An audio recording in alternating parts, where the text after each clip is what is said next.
Они убили моего брата. Было 1 апреля.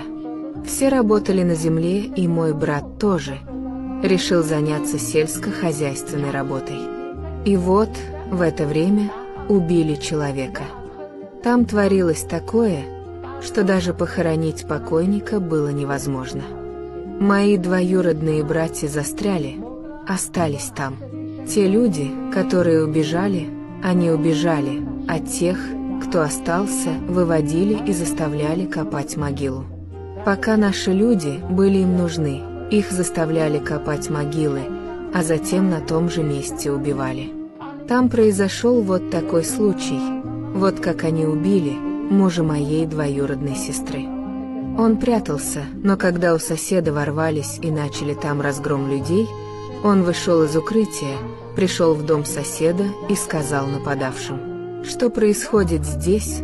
Зачем вы делаете это?» Из-за этого мужу моей двоюродной сестры перерезали горло.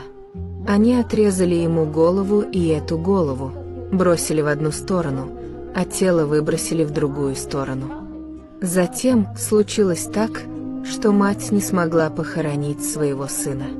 Поэтому она покрыла тело своего сына листьями мандариновых деревьев.